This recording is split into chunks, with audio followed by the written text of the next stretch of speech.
Alright mga sir, good afternoon. So meron tayo ditong Aerox B1 and B2 mga sir. Ayan, mapapansin nyo mga sir ang ginagawa natin, B1 and B2.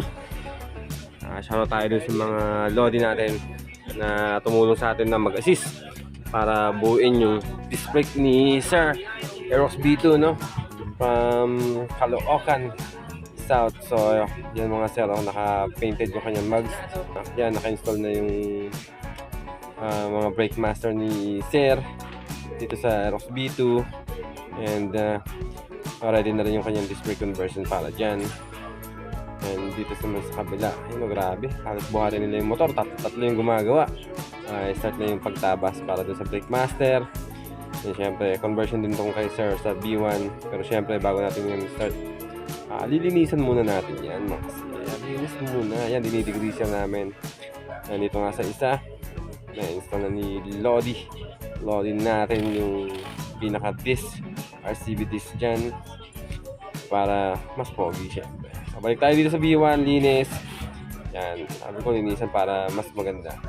And afterwards, balik ulit tayo dito sa B2, install na ng swing arm na pang NMAX B2 para lang siyang plug and play yan. So kapitan natin yung ating hose. Then busy tayo ngayong araw na to mga sir dito sa shop natin, no? Located nga pala tayo dito sa may Rino Highway, Barangay Malaria.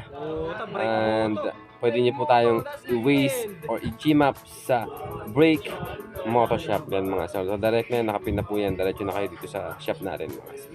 So itong B2 is okay na mga sir.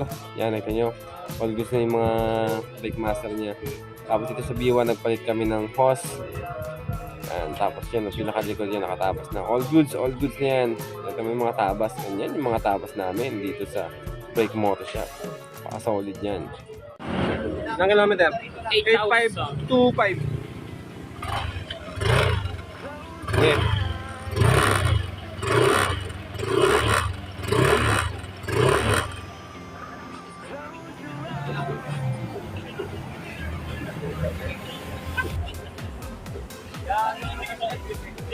Yeah.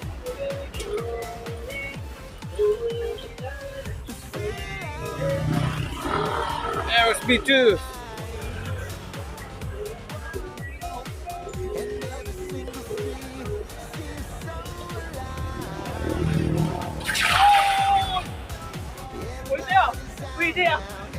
Testing na ni boss.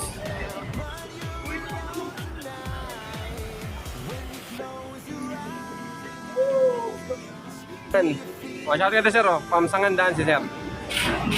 Okay na yung Aerox sir. Okay na yung disc brake ni sir. Double check na lang kami. Tapos nilinisan na ng paniliguan. All goods na sir. Thank you. Uwi na North Caloocan. Ito. Naman. Game. Ito, kaliper na lang ko lang nito. All goods na to. Paspal din ako sa harap.